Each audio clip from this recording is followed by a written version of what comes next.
Describe it and put it inside, okay?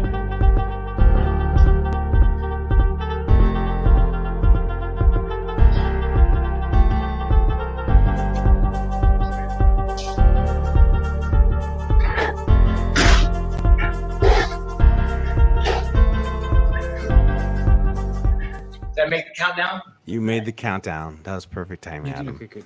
Hey, good evening, everyone. It's CJ, and I'm very excited for tonight's live stream broadcast. As many of you are aware, there's been a recent release of a fabulous documentary called The Anarchist, and it's featured on HBO.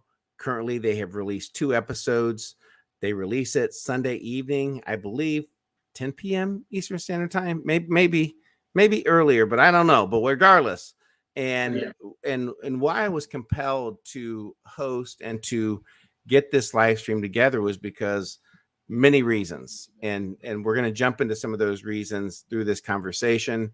But tonight we have a couple of absolute wonderful participants joining this live stream who personally have attended Anarchopolco that has been hosted the last several years. We have Adam Williams joining us as well. And we also have Luis Fernando. It looks like Trisha jumped in the stream as well. And then also Adam has a special guest that's joining us from overseas. It took a lot of work to get her to the United States. So Adam, I'm gonna let you go first with your intro because I'm gonna botch it up. So I'm gonna let you go for it and introduce yourself. So go for it, Adam, please. Great. Well, first of all, thank you so much for this lovely idea. It's great to be back seeing you and seeing your face, not just Facebook posts, and actually be here with you. So thank you for this lovely idea. So yeah, I'm Adam Williams. I'm an online strength and healing coach, and I help voluntarists build muscle in their best healed bodies. And this is my lovely life partner, Walter Eichelstein. Let her say hello. Hi. So it was indeed tough to travel here because I've not been traveling to the US since COVID because of all the vaccine requirements, and I was super nervous because I'm not vaccinated to get into the country, but it turned out they didn't even ask. Nice. Perfect. They don't have enough enforcers to enforce this nonsense. They just depend on people being afraid. A lot of people ask me, how'd you get over here? Dude, no one even asked. Just book a ticket. Right. And it's like the horse tied up to the plastic chair. That's just, that's how they have the whole world right now. So fortunately, there's people that are trying to wake everyone up and get us to reclaim our power and our sovereignty and our liberty. So happy that you're one of those people, Carlos. Yeah, well, absolutely, Adam, and we've done podcasts before together, and it's always an absolute pleasure to reconnect with you, and I mean that. And Luis, I followed your work, and this is the first time that we've discussed, but I followed you and what you've been doing and your impact that you're making on so many different levels. So, Luis, go for it. What share about your background and I'm yield the floor to you, sir. Something funny. One of my friends, Danny Quist, he said something that just stuck in my mind. He said, "I'm a professional anarchist," and I'm like, "Okay, that's kind of hilarious. What does that even mean, right?" So,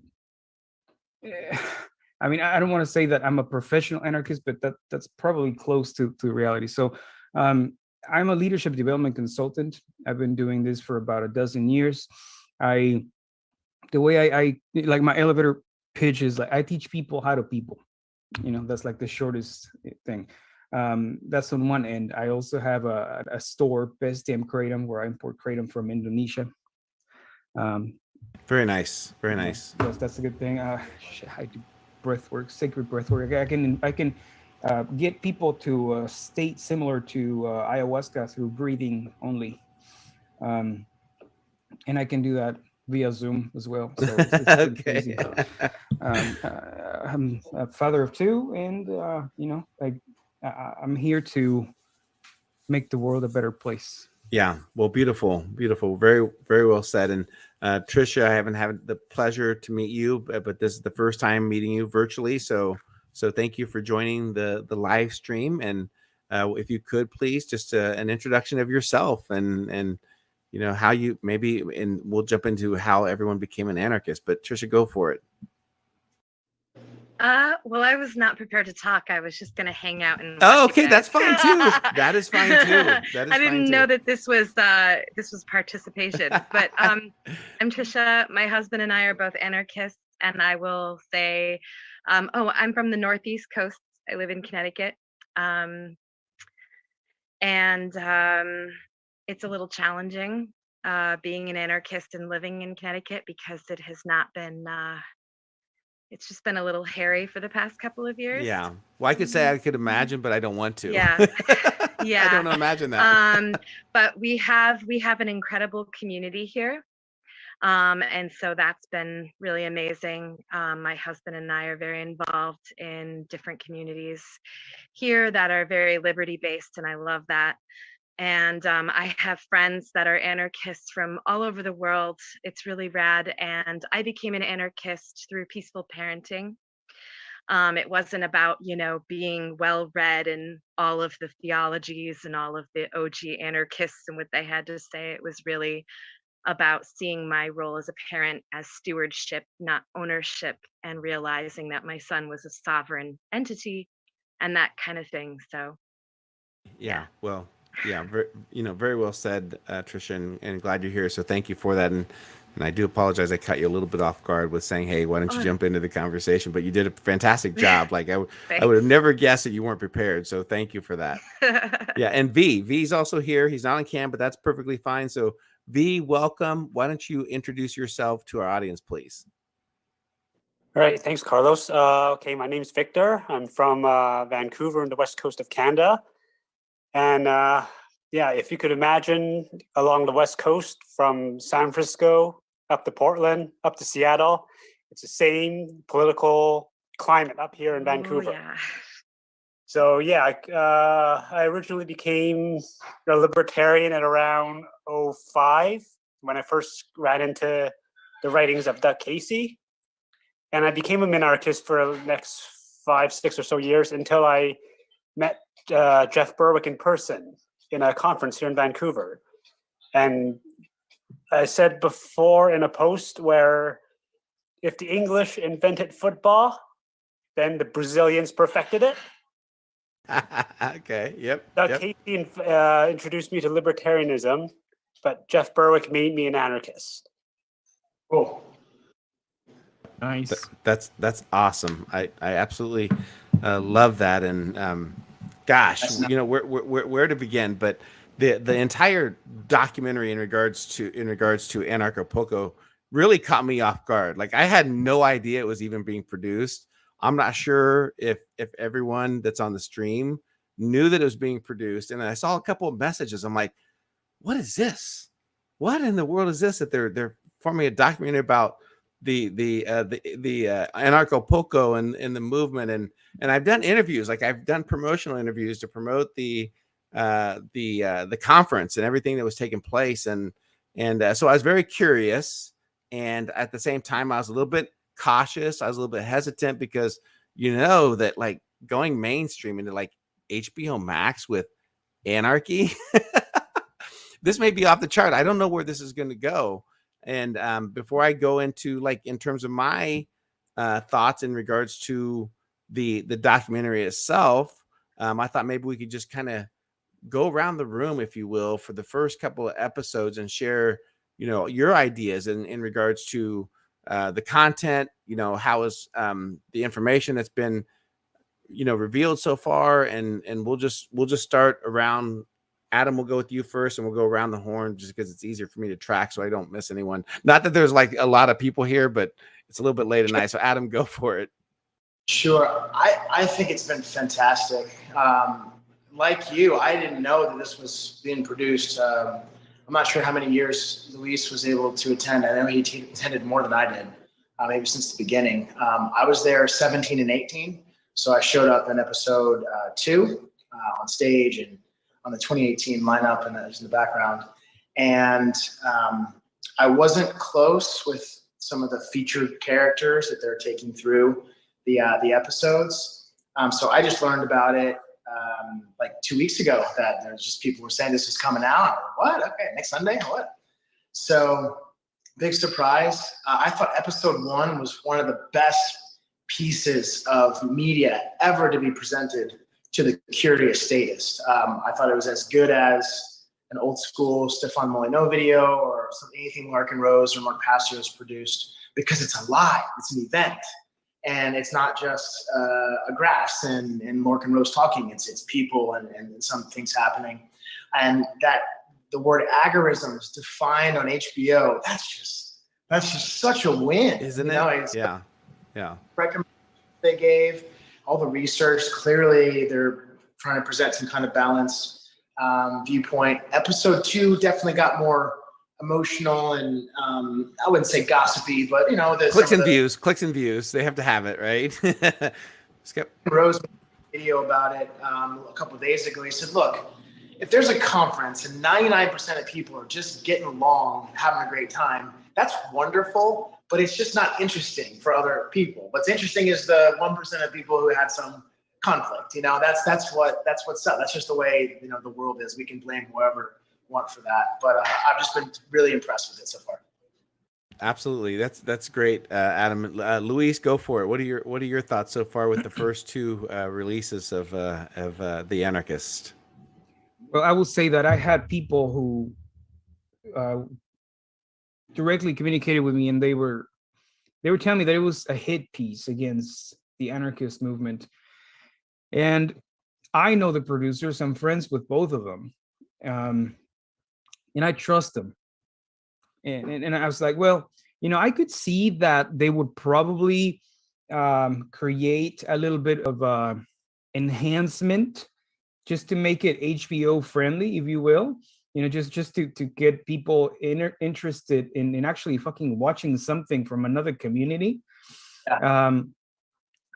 But I never really had any doubts that it was going to be pretty true to itself because of the heart of Kim and Todd. So, I was happy, and to this moment I still don't believe it. Like, because I grew up like watching Tales from the semi scary shit, Tales from the Grave or something like that. I was like, fuck. Now I used to watch that when I was little. Now we show me and my friends all show up on HBO. Fuck, wow, it's like, Anyway, it's pretty freaking special if you think about it. It really is. Like, it's pretty special. It is. Like, when I saw your guys' face on the screen, I'm like, I know those 2. Like, I'm gonna take a picture and send it to them. Like a little kid, Go ahead. I'm sorry. Oh, I know. No, that's fine. That's fine. And I had a watch party here in my house. My house is like the anarchist hub of Dallas Fort Worth. So I had a bunch of people here, and every time that people saw somebody they knew, they would cheer, ah! And every time they saw me, they would be like, ah! So it was so much fun. So yeah, like the whole thing, like I knew it was gonna be amazing, but it is like, okay, I will say HBO is amazing storytelling people that leave you in a cliffhanger so well put that you cannot wait until next Sunday. That happened with the first one, and you're like, like edging. You're like, no spoiler alert, but there are some apps out there that you can pay to watch them all already. I'm not doing it though. I'm not doing it. I have to have something to look forward to. Don't do that. Just for the sake of, and that's a whole other conversation. But for the sake of, because a lot of people say, well, fuck HBO, but that's not how it works, because that also affects Kim and Todd. And how much is it gonna cost? Like $9 to like go fucking pay for HBO? Come on. Yeah. So anyway, it was an amazing thing, and it's clean and it's well put. And like, imagine, like, they're condensing 6 or 7 years into 6 1-hour episodes. So it's gonna be hard. There's so much stuff that they're gonna leave out. And like, so as a storyteller myself, I know that they're going to tell the story of our community, but it has to be weaved in with this telling a story of like a love story or a couple story. So right now we have Lily and John, which I know Lily, she's my friend. She actually, like, I do contract work with her. Hensa, fucking, I love Hensa. and like yeah. So all this say, amazing thing so far, so good, and this is something that like it's tearing their hearts open because they're being exposed against millions of people. Like that's like being naked, you know. If you, I mean, I'm not necessarily a religious person, so true.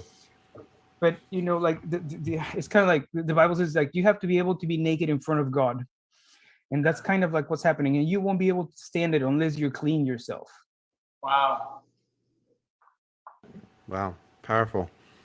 Thank you, Trisha, I Luis. don't want to put you on the spot, but this is your it's up to you. Do you want to give your review of the first couple episodes? Feel free if you'd like. I mean, no worries if not. I mean, I don't want to keep, picking on you, but go right ahead. It's fine. I'm like, what did I get myself into? I thought I have similar views. I know that there was a lot of content, so getting that all edited into a few episodes, over the course of several years, I think it's impressive. I know not like firsthand, but through, connecting through social media, some of the people that, were either, a part of the series, and I consider them to be very integral people. And I don't think that they would have been a part of something, that was going to be misrepresented. I think that the people that put forth the series did so with respect. I felt that there was an incredible amount of information. I think it's a win because I mean, this is on the main stage. I mean, we're bringing the conversation out more into the general public, and I think that that is only a good thing, And of course, it's going to catch, backlash from different aspects of the press or people. And I think mostly these people, they're not watching it with genuine intentions, or they're not watching it at all. So I really don't That's a care what great they point. have to say. That's a great point. Yeah, Maybe exactly. people have already deemed their opinion of it without watching it. I Yeah, completely, yeah, I get that, and that's yeah. a great point. So, V, your thoughts on the first two release of the Anarchist? Actually, I haven't even seen them yet. That's So okay. That's all right. I That's really, perfectly fine. do I really want to? So we're giving you like the ultimate spoilers already. No, because if you see, there's another guy there, Adam's partner at Wham, Josh Sigerson, Yeah. saying that he's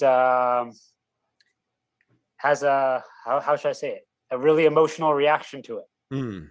So I was wondering, well, okay, what's going on there that I haven't seen, that I wasn't there to experience, that made him feel that way, right? Right. Because it's because he has some ups and downs reactions to him. Right. So Yeah. Well, and again, I think that's part of the conversation that adds value to what exactly you just said, because there are many emotions that people are going to feel from their experience that they had out there. Like, to say that everyone's experience from Anarchapulco was the same, you just can't do that. I mean, I've been to conferences before, and whether it's Freedom Fest or Float Fest, different things, and people get different experiences coming from those. And in my personal opinion, when I heard that there was a documentary coming out, I was kind of the same way. I was like a little bit hesitant, but then after I found out that the research had been done over the course of 6 to 7 years of documenting each event and them spending the time, I'm like, well, you know what? If they put that much research into it, that they attended the conference, they gathered information from those years, there wasn't like a rush to say, hey, we're going to go for just 1 year and then we're going to release this movie about it. So I felt that they would do maybe somewhat an accurate representation of the event and what it entailed. And I'm thankful, regardless of people's opinions of the commentary that's been made, whether it's the Freemans or they, I'm sure that was probably very emotional for them, Lily as well, to discuss and to basically put themselves out there like that. So I want to give them an applause and a credit for that, of exposing themselves and potentially allowing themselves to be vulnerable of that. It takes a solid person to do that. It really does. Hell, I don't even know if I could do it. But I think part of the conversation, and to shift gears for a minute, of maybe why people were so hesitant, was because of maybe the figure of an individual that goes by the dollar vigilante, Jeff Berwick, right? Like when you think of Jeff, there's many different angles, perspectives, ideas that you're going to get, and I think that's why we're seeing some of those instant people who are like, you know what, I'm shutting this down, and I always respect people's opinion regardless. Like I think, Luis, I posted on one of your posts, I'm like, opinions are like assholes. Everyone has one, right? Everyone's entitled to it, and that's what makes things great. But I think that was part of the why I wanted to have this discussion, was a little bit around some of the criticisms and the skeptics in regards to Jeff himself and him, this documentary that was being made. He was very involved with it, obviously, being the actual, the head of it, and leading the first conference and the ideas around it. So Adam, you probably have some things to say in regards to, Jeff, not personally, but just in regards to just, what you feel in regards to Jeff and what he contributed to the influence of getting people to the ideas of anarchy, and what that means. Yeah, I mean, I like what Vic said, that Berwick made him an anarchist. He's definitely a very big influence on me as well, for sure. Watching his videos for many years. I came into anarchy through really reading The Creature from Jekyll Island after being on Wall Street for 10 years and not knowing how the Federal Reserve worked. I literally been paid millions of dollars to be a trader on Wall Street and still didn't know how the Federal Reserve worked. That's why I don't begrudge people who don't understand how evil the financial system is designed. I didn't even understand it. I was working directly there. There's a great Upton Sinclair quote. Who wrote The Jungle. He said, "It's difficult to get a man to understand something when his salary is dependent on him not understanding it." Right? So Berwick's one of those people that push the envelope, makes all this content, getting people to think about things in different ways. I remember just meeting him for the first time at Anarchapulco and giving him a hug, and I've been with him multiple times away from the conference. He was in New York and reached out to me, so we got to hang out there as well. And he's definitely a polarizing person. He's definitely been a part of all different kinds of things. But at the end of the day, the guy is doing something about what's going on, and it's brought a lot of amazing people together, created a great conference. Sort of the years I was there, 2017, 2018, those were awesome conferences with Ron Paul there. So I got to meet Ron Paul and see Mark Passio again, and be with Larkin Rose, all these people that are there together. Luis, of course, and so many other amazing people, Dana Martin, all these folks. So yeah, like you said, I just respect people who are trying to take action, expose more people to these ideas, and Jeff Berwick can definitely say it's done that. Yeah, love it. Very well said, Adam. Luis, please, your thoughts. Here we go. I have known Berwick since 2011, 2012. I started working with him since then, 2012. We're talking, 10 years ago. And the very first time that I met him in person was then, like 2012 conference, Bitcoin conference in Austin, Texas. He said, he saw one of my interviews with Jeffrey Tucker, and I said, I really like how you work. You should be working with me. I'm like, okay, sure. And the very first time I met him, like I went and picked him up at the airport. I drove him around and I took him to the conference. He got me in the conference. I was able to absorb a lot of those things. And, we talked, and I was supposed to stay with one of my friends in Austin, but he just had like a brand new baby. So he said, please don't get home too late because, I don't want to wake the baby up. I'm like, okay. And if you're going out with Berwick, you're not going to go home early. So we got let's say handled by cops, roughed a little bit by cops. We got because he's not somebody that just agrees, the police move. I'm like, why? Yeah. Why are you talking to me like that? He's so calm. Anyway, so I'm super ADHD. I forgot what I parked my car, and we're in downtown Austin. And I'm like, I have this fucking celebritarian that I'm driving around. I'm so anxious, and I'm gonna lose my shit. I'm like, I'm so sorry, Jeff. I don't know where I left my car. And now with my car, I can see on my phone where I parked it because of the Bluetooth. I love capitalism here. I can it helps my ADHD. Before that, you couldn't do it, right? So he said, calm down. Don't worry. We'll find it. Super chill. And I always make fun of his accent, which is about, and calm down. And we'll find. So we fucking hire in Austin, one of those, there's little tricycles that they're man powered. You can sit in the back, and then there's the dude pedaling. Anyway, so we fucking rented one of those, and we were all around downtown Austin looking for my fucking car. Anyway, so from day one, we're getting drunk together, and I'm learning so much, and I'm learning about him. I'm wow, this guy's actually pretty sweet, I have a multi-millionaire famous celebrity hanging out with me, and he's not even an asshole. He's super kind and understanding, and he invited me to cool down and think together. Wow. So that was my first personal experience with him. So anyway, and this is kind of hilarious. So I told him, hey, my friend said that it's kind of late. I can't just go to his house. Oh, it's okay. You can spend the night with me in my hotel. There's probably a couch you can stay on. Okay, cool. So we walk in, and there's only one bed, king size bed. There's no couch. And I'm like, okay. So, well, we get down into boxers, and we slept together, and he let me sleep in his bed with him, and so, because at that time I was married, right? So when you're married, you kind of fondle your person when you're asleep. So I put a fucking pillow in between us, so I wouldn't be grabbing his ass, or who knows, right? That's awesome. That's hilarious. So I'm and I try to sleep so consciously don't move. Anyway, God, that's hilarious.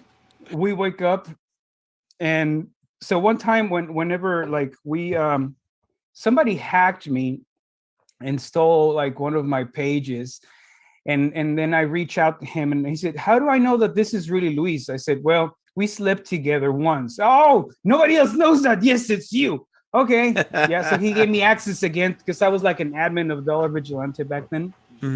So yeah, so this guy,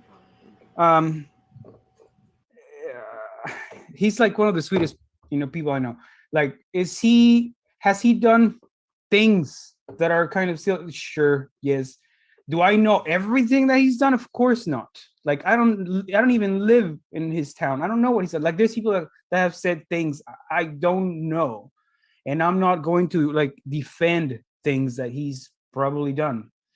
All I'm saying is in he's been somebody that I've seen. He has helped, and he's a really charitable person that doesn't even talk about it.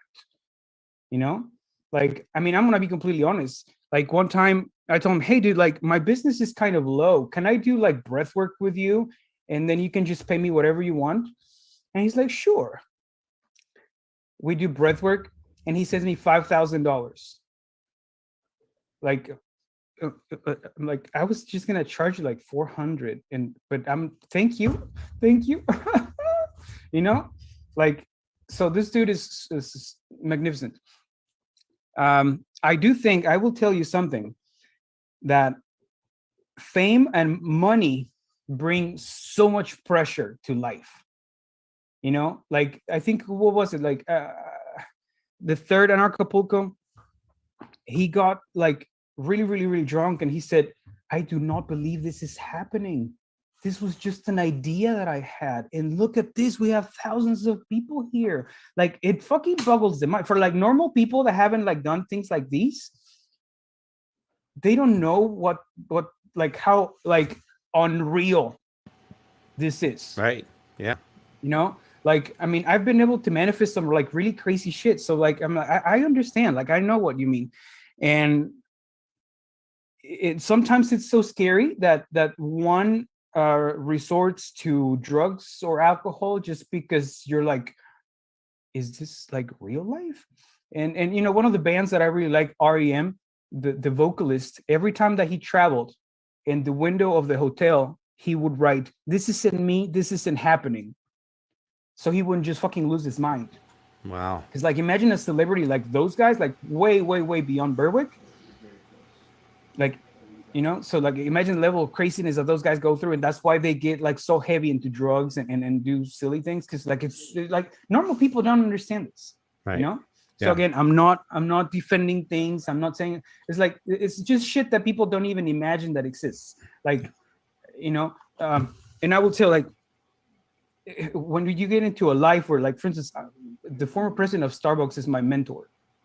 How many people can claim that? You know, like, I'm in a room and I'm like, I have like the direct connection cell phone with people that are like, fuck, like, is this real? You know, like, you know.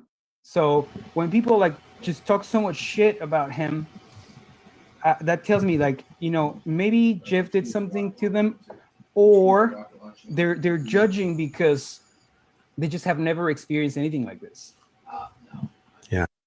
Yeah. Thank you for sharing that. Trisha, do you would you like to jump into the conversation?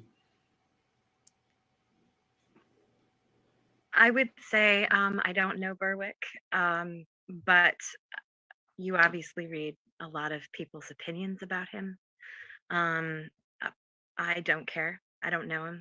I kind of feel like, you know, we're so removed, unless you've personally been around the guy, like, your opinion doesn't mean shit, you know. It's like with anyone, you know, especially people who are going to put themselves on public display to be judged and, you know, sized up and all of that stuff. So I don't have much to add. I apologize. No, but Trisha. I really find it to be a waste of people's time to opine on people that you've never met, and you just have, you know, these limited narratives to spin off from. And it's, I don't know, I just kind of feel like, you know, it speaks volumes of the maybe boredom or unhappiness or insecurities that people have. So Right.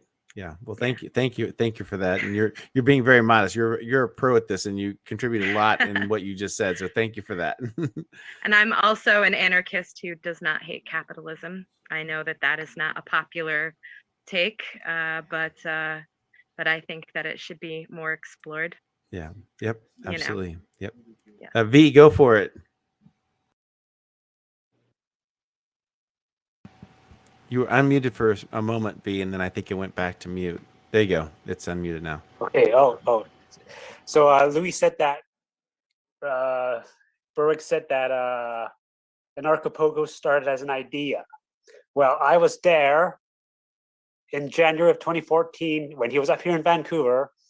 He was hosting a little reception at the hotel, and yeah, it did start out as it. That was the moment. There was a moment there when he said he wanted to host a conference specifically tailored for anarchy.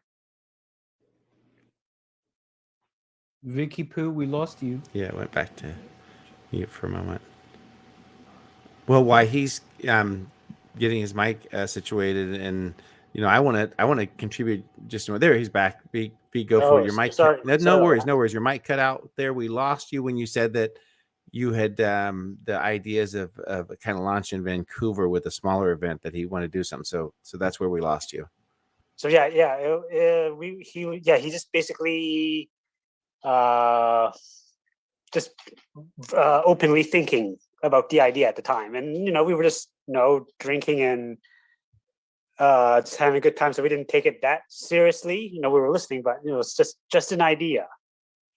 But just he picked up on it a few weeks later online on his Facebook group at the time, and it snowballed from there. But like Louis said, you're not going to get home early when you're going out with Berwick's, and I had a similar experience that conference as well. And yeah, he was smashed at the end of the night.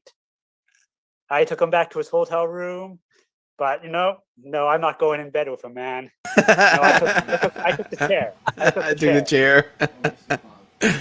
Well, it depends how comfortable you want to sleep, right? It kind of varies. So, but V, thank you. That's awesome for sharing that. Back to the Vancouver days, I had no idea of that initial conference. But what I started to allude to when you were stepping out was that in terms of how I evaluate and I go into different things in terms of relationship, I have more of a tendency to kind of frame things up and look at it from different perspectives, versus just one. I think that's important.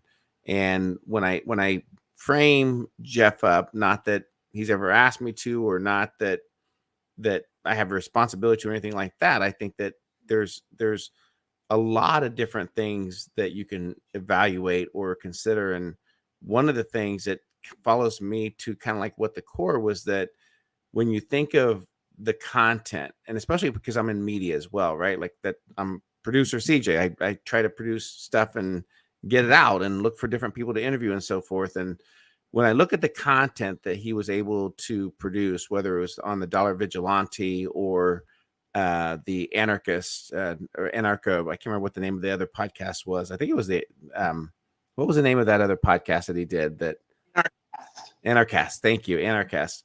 Was that the amount of content that he brought forth, and people with a lot of different ideas. He provided a platform for a lot of different people to share those ideas. And that's whenever I first started listening to Jeff and getting exposed to some of those ideas, because I was still locked into, I voted for Clinton. I voted for Bush. I was all over the place, and I still had some, I guess, if you will, I was still plugged into the political hegemony of Republican, Democrat, and, believing in some of those ideas. And even up to the last minute, like, because, I at to the point where I had, reached out to Jeff and said, hey, I want to interview you. I'd like to interview you and find out more about you as an individual. And he afforded me the opportunity to do that. And he did that with numerous people. Like, we were just starting up. We weren't some massive media outlet with 500,000 subscribers or anything. We were just starting up, and he afforded the time and said, sure, I'll interview with you. Why not? I'll jump on and have that discussion. And I appreciated that, more so than some of the other responses that we never did receive from people who are like, well, how many followers do you have? How many subscribers do you have? He didn't care about that. I think he took every opportunity where he could to talk about the ideas of individual liberty and freedom. And I think he opened up a lot of ideas. Is he a flawed individual? I don't think that's for me to decide or judge. But when I look at that internally, when I internalize that, I know personally that I'm a flawed individual. I have a lot of mistakes. I've made a lot of mistakes. And you know what? I will continue to make mistakes. And I hope that I don't harm people. I probably have at some point, and I'm sorry for that. And I'm sure that many other people are the same way. But at the same time, I think when you look at Luis, did you have something you wanted to? Yeah, like Berwick has personally and publicly apologized for things. Like, that takes balls to do. And I've seen him, connect, like, I've seen him take shit from people. Like, he goes and apologizes, and people are like, yeah, well, you did it. And like, yeah. And I am sorry. Who does that? Like, high emotional awareness, So I've seen it. And from the Berwick that I met in 2022 to the one today, it's a different person, Yeah. And so thank you for that. And so, and then the last thing that I wanted to share is just the ideas of what many of you others shared, is that the community that came together for some of these events and Acapulco, and, granted, whether the initial ones were hit and miss and people had different ideas in terms of what the event was coming and maybe some people didn't feel so comfortable with the ideas of it being so either branded or it is what it is, and people have the different varying opinions of what it's going to look like. But when I look at the bigger picture of the message that was sent forth, I'll never forget the ideas, because I was don't hate me for this, but I was a believer at one point that Trump was going to make a difference in politics in the United States. I did. I was like so sold into like a lot of other people, and I'll never forget. Like, I was like, we were talking with Jeff, and I think it was in like at Freedom Fest or somewhere, and he was like, "It's not going to be any different. What are you talking about? Like, why are you still plugged in there? Why even vote? The whole ideas around it." And that message stuck with me. And now to look at things in the way that things are taking shape in regards to the political landscape, is that I think there's a lot of people who deem themselves politically homeless, and that's where I am, and I think the reason why is because I think at heart, I am an anarchist. I believe in self-rule. I believe in the non-aggression principle, those things that like each individual should be able to decide, but nowhere within the current political process or the parties does that fit either one of them. They're incompatible. They don't fit. And so I think the timing of the release of this documentary, I think the appetite is there. I think there's a lot of people who understand that something is very broken. People don't know, maybe they may not know where it is, but when people look at the past 2 years experience of what we went through, everything from the lockdowns to the restriction on free movement, where we allowed the government to decide these things, is where people, I think, finally started waking up to it. Is this right? Why are these things happening? And so I think the timing of this release is, I think the appetite is right for it. Like if you look around the globe, there's been a lot of uprising, a lot of pushing back, and I think there's people that are trying to figure out the direction that they want to go and what it's evolving to. So I think we have a unique opportunity here to expose people and get them to understand maybe some of the expressions of what to anarchy is, not what the media wants to portray anarchy. So I thought maybe we could pivot to that in terms of where we are as far as a society and humanity, and how do we move forward through the current level of tyranny that we're witnessing around the globe. Adam, go for it. Sure. Absolutely agree 100%. 3 things come to mind. One was a gentleman at the gym who he's my, in addition to being an online strength and healing coach, I'm also a personal trainer and yoga teacher at a physical location, and happy to be part of building a local community, not just be online, but also be there with people, which I love. And he's on my Instagram, so he saw me talking about the documentary and watched it. And the next day, on Monday, he comes in and he's like, "I didn't know you were a whole part of this thing," and had all these questions. And here's someone who's not just getting kind of exposed to this for the first time, and is all excited to learn more and asking questions every time he sees me.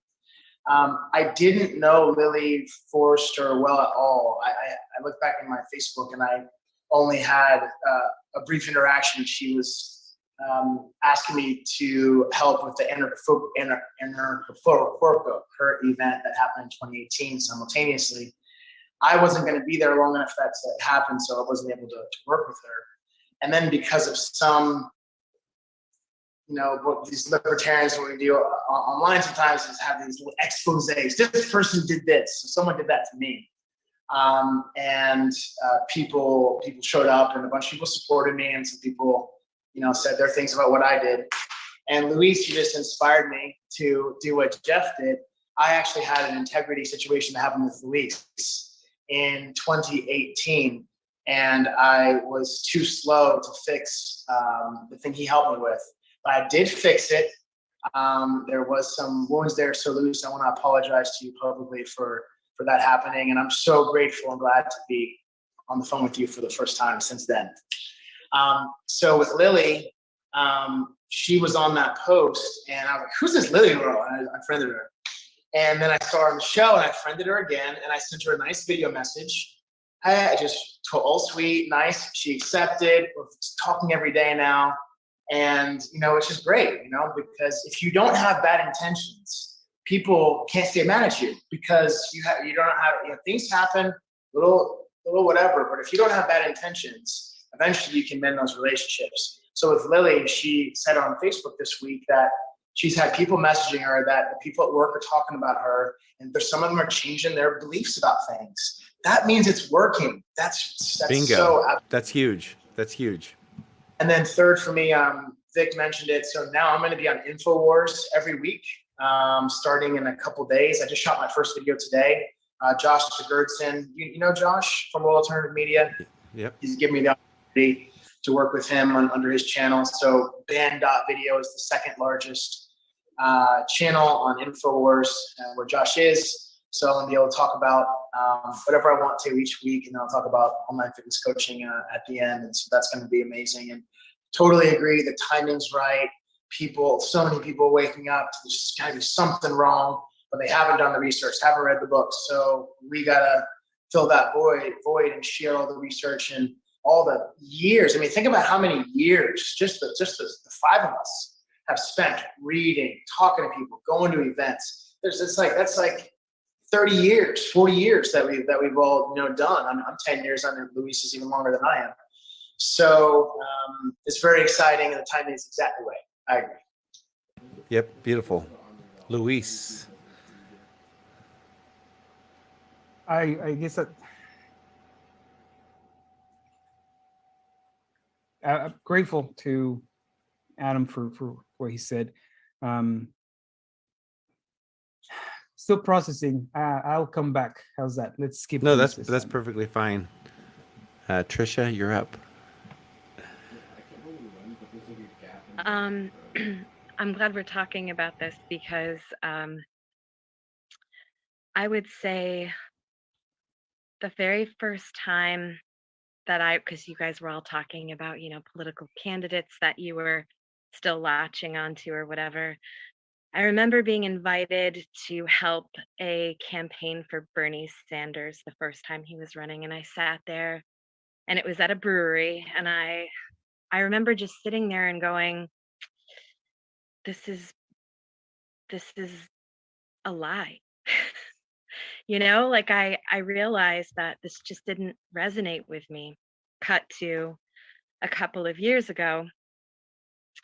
I just could not accept. Back that up. Before the lockdowns and stuff, I have been fighting with the government for years through the medical freedom, homeschooling, stuff like that. We've been homeschooling our son since first grade, and the state keeps trying to come at that left and right.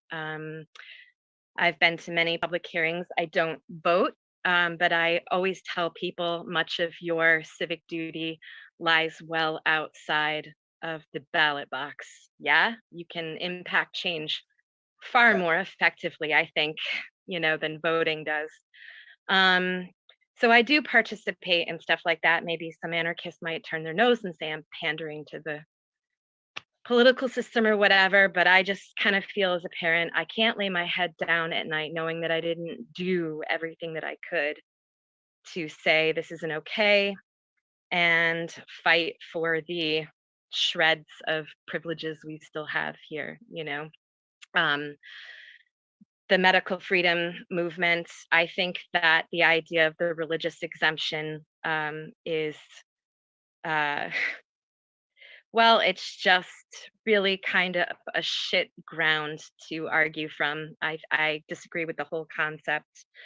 So all of our kids were kicked out of school. Our state legislature decided to kick all of the kids out of the school. Wow. That were not grandfathered in. Yeah.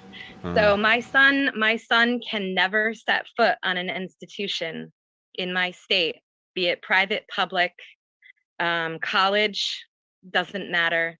he cannot set foot at an institution and be educated. Wow. So through this, I'm going to try and narrow down. I have ADHD too. So I'm going to try and like really rein this in.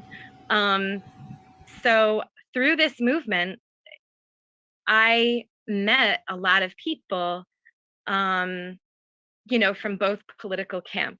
Years ago, this was before the lockdowns. Things changed drastically with the lockdowns, and the political division that I saw ensue after that.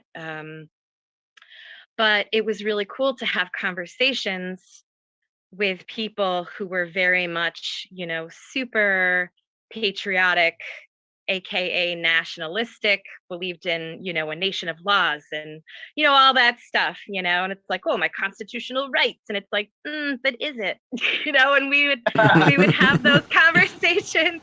Right. And it's really cool because I think one important thing that was really keen for me was Larkin Rose, his, you know, the idea of the Socratic method, right? Is asking people questions, not imparting your opinion onto them, but asking them questions that kind of make them think a little bit deeper about their principles and why they have them, and you know what they're really saying when they say people should have consequences for not abiding by XYZ law or whatever. Well, what are you saying? It's like he said in one of his talks, you know, well, you're basically saying you would want something to have done to me. What is it that you would want done to me if I do not obey this and that law? You know? And so I think it's really important to have those conversations with people. And the long form conversation, because everybody's arguing on social media for sound bites. You know, it's like, oh, let's fire links at each other and let's, like, you know, one up each other with like this great punchline. But that's not real dialogue, right? And so in-person long form conversations, that's what you want to get to. And you can't get there if people don't feel invited to your table. That's so true. Yep. Great You point. have to find some way, even if you disagree on so many things, you have to find a way to connect with them and say, oh, so there, you want choice. It's like, I just saw a thing in the news, something like 98 plus parents opted out of the mRNA shot for their babies. Well, maybe a year ago, they were like, you should just get it, you know, for the adults and whatever, but you're choosing not to for your babies. So can we find common ground there? And can we discuss free agency, choice, consent, coercion? Can we discuss all of those things right there? Right? Yep. Love it. And I just think that that's really important, you know? I've joined a lot of movements here. I'm part of a PMA. PMA is the way. It's a private membership association. It's independent. You talk about agorism. That's like legit agorism. You know, they have hard currency, crypto. We have time banks, trade and barter. We get together. We've been getting together this whole time. Lockdowns, we don't care. I started a music freedom movement because my husband and I are musicians. Nice. And I was like, I cannot accept the fact that these bands are not playing and everything's shutting down. F that. And so I started a thing called Music Unmasked, which I have recently let go of. But it was beautiful, you know. Things got comfortable, you know, people kind of forget to prioritize keeping that maintained, you know. And it became a lot of work. And so I was like, whoo, I had to kind of like let go of certain things to explore other things. Right. But, you know, I networked my ass off. I met incredible bands who were all not down with the agenda. Yep. Nice. And so we just kind of linked, and so, yeah, I think it's going to be great. to change the dialogue in the local music scenes because they're very much Hive and they are violently Hive. And I want to kind of stir that shit up a little bit because I am a little bit of an agitator. I think the punk scene is where you stir shit up, you know? Yeah. Well, I think it's So- like it's probably like in our DNA, like, you know, it's just deemed as like an anarchist. It's probably in our Yeah. DNA to be a little bit of the rebel rouser. Yeah, exactly. Yeah. But you know, Yeah. one of the things that you said, Tricia, that really resonated with me is the idea around opening dialogue, and both left and right will never admit it, but they're both guilty of being the cancel culture. Yes. They both are just as guilty, because when something happens on the other side and everything, they're just as quick to say we need to ban that person or we need to do something. Like, wait a minute, weren't you just complaining that the other side was doing that, and now that you're doing that yourself? Or people get stuck in their paradigms where, you know what, I'm going to go join this social media platform because it's full of people that agree with me. Or people the same thing, like, you know, and again, you know, because the work that I do, I take in lots of different perspectives. I even watch CNN. It's painful, but I do watch it. Well, because I think you have to listen to different various ideas to form like an opinion and be able to have dialogue and conversation. But if you're constantly just either removing it completely or you're turning it off or whatever, then how are you ever going to be exposed to any type of different ideas that are different from your opinion? You just can't be stuck in your own paradigm on thoughts. But we've lost that ability somewhere. We've lost that. We've lost ability to do that. And maybe you're right in terms of long form type of conversations versus instant gratification with a tweet or a response or a link, something on social media. So V, you're up. Your thoughts on the timing is right for freedom, liberty, the move towards self-ownership. Well, it's a really interesting point in history to start having this conversation, especially after what happened over the last 2 years. But from my experience here in this city, there are people that do agree with more individual freedom, but I don't know if there's some kind of rural-urban divide between belief in freedom or individual freedom. It's just, I don't know what your experiences are traveling through other urban areas and going into more rural centers, but seems like people in urban areas they're more comfortable with a centralized form of governance. It somehow they like the idea of a higher power meeting all their needs, especially the need for security. So, maybe they do see the political process as their solution, whereas us anarchists, it's the opposite. So I don't know how that could be adjusted or reconciled.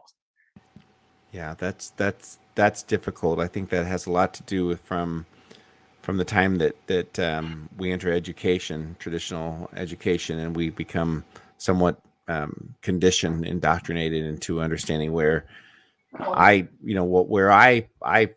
dream of a life without government. Other people can't even envision what that is. And I've always said along the way that I think there has to be a transition period, because it's going to be too difficult for us to completely break away from where we have been and to navigate to something that's just completely polar opposite. I think there's going to be a gradual period through there. It's not going to be like we can just flip a switch and say that, okay, all government's gone. And I just don't think that's real. That's, my opinion. I just don't think that's real. Not when, be like what you said, some people can't even envision what that looks like. And my biggest laugh that I had is when they started removing some of the restrictions. People were like celebrating it. They were celebrating like, oh, I get to go into stores now without a mask, or I get to travel now and go do things. Look at what the government's allowing me to do. It's like, Time out. No. You shouldn't be thanking them. Those rules should have never been there to begin with. But it's just kind of crazy. Sorry to go off on a little bit of tangent there, but Luis, you've had enough time to ponder what you wanted to say, so I'm coming right back at you. Go for it. Thank you. I was so much in the present moment that I kind of forgot to create narrative. So I am probably the black sheep here. I think that we live in the most peaceful and the most prosperous time on earth, even with the most amount of trees recorded in human history. I see that, as we move from, like our society, we don't need to fight to get resources. We can just grab a computer and we can like create wealth. And we can do it so easily, especially in a country like these United States. So what does that even mean? Like, I think that the current state is a direct representation of humans' inner turmoil. I'm a firm believer that we don't see the world as it is, we see it as we are. So if whatever we see out there is a reflection of what's inside. So Yep, great point. If we really look at, even just 200 or 300 years ago, my kids have a much higher level of luxury than kings and queens, So like, I think that if we really become scientists and look at that and measure, it's like the best time to be alive. One of my mentors, Bill Harris, told me that life doesn't get better or worse, it just becomes more complex.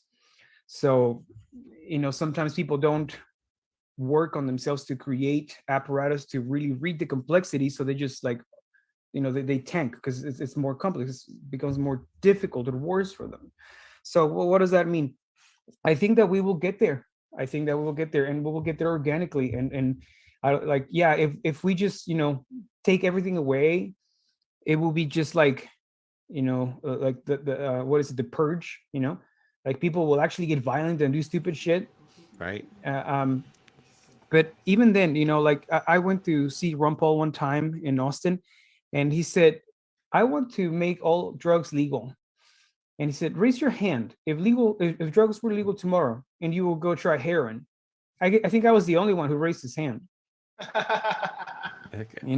Like nobody was going to try to do that. Right. Right.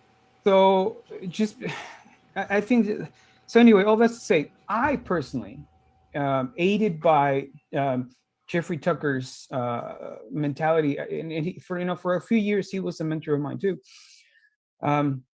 He taught me to see the world in a much beautiful frame. And because like, he says capitalism puts itself out of a job because it makes things easier, faster, better, more luxurious, that we just now expect them. And when that shit doesn't show up, we get angry. But that shit has to come up from somebody or somewhere, So for all of us that create stuff, like the weight's on our shoulders, and just I'm kind of creating. I went to Acapulco to put braces on my daughter, and we're like in the house that we rented, and I'm just scrolling on Facebook because it's fucking hot and I'm tired, and then I see like CNBC crypto, and talking about cryptos, it was normal stuff. I'm like, wow. And then I keep scrolling and I see ketamine therapy. Yeah. On Facebook, yeah, and I see it was normal. So like, I'm like, I've been taking ayahuascas and pedro mushrooms for like 12 years, and I was told that I was the devil. I was told that I was like all of these horrible things. I've been doing cryptos since 2012, and funny money, geek money, fake money, whatever you want, and now it's normal. So like all of us that were like front and center, like, yeah, we always liked it. So anyway, all that's to say, it will get there if we just keep going the way we're going, because it's the natural trajectory for freedom. Like when people start doing better financially, they start eating better, they start educating themselves more. I mean, I've been going to Whole Foods since I was the only non-white person at the store, like, and now I see all sorts of colors and flavors and sizes, So like I see how as people get more, better in society, they make better choices and they become less violent and they be like that's just the natural state of things. Yeah. Yeah, very well said. We are coming up on a little bit over an hour, and I don't want to take up too much of everyone's evening. So, what I thought we could do is just go around the room real quick with closing thoughts in regards to either reaction to the Anarchist documentary on HBO, anything that you'd like to close with. So, we'll start with Trish and then go around the other way. So, Trish, go for it. Closing thoughts. I definitely plan on promoting the hell out of this series. I think it's a great introduction. Drama set aside, whatever. That's fodder for me. But I think that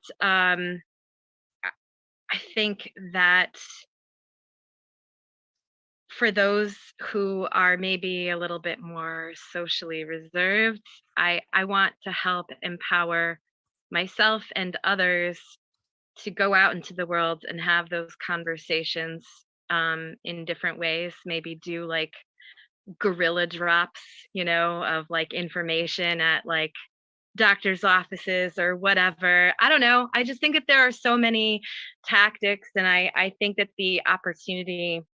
I think that we're at a renaissance, and with crypto, with more in-depth, complex socio-political ideas, with interdependent systems.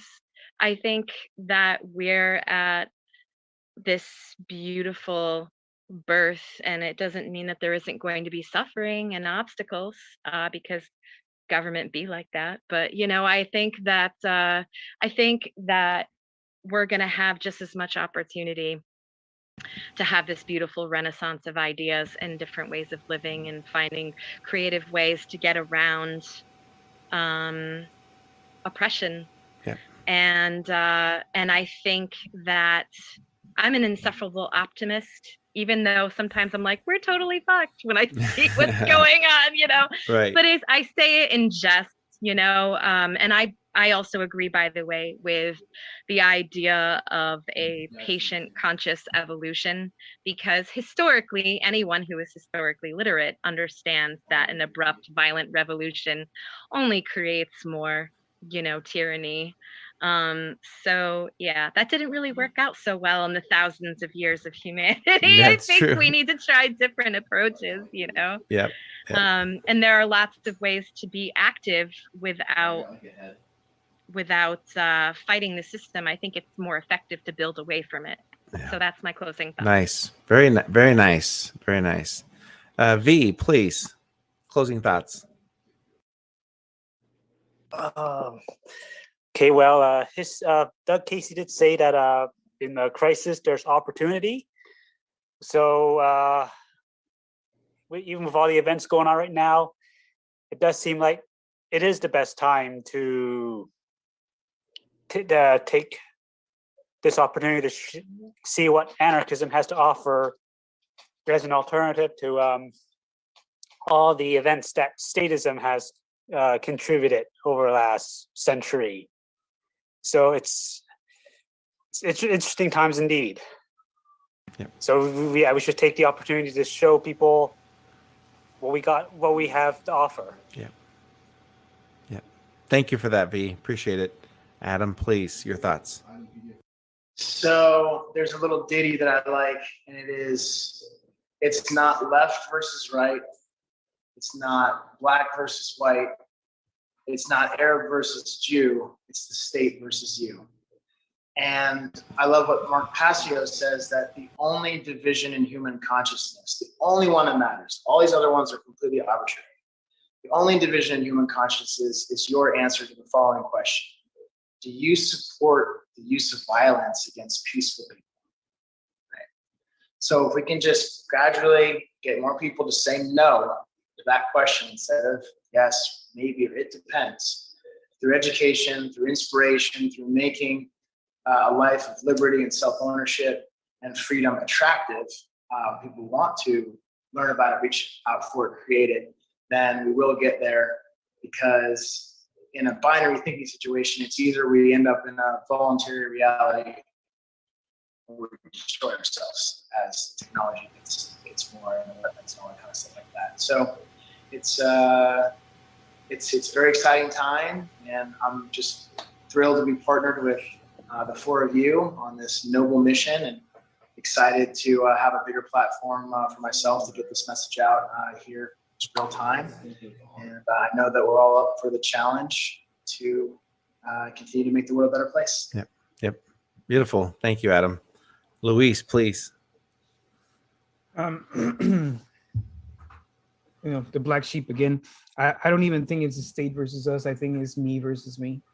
I don't think like when we say the government, does that mean like is the mailman against me? You know, like I just don't see it like that. I see like, you know, people. The main enemy is ignorance. So as we people hate and people attack out of fear and ignorance.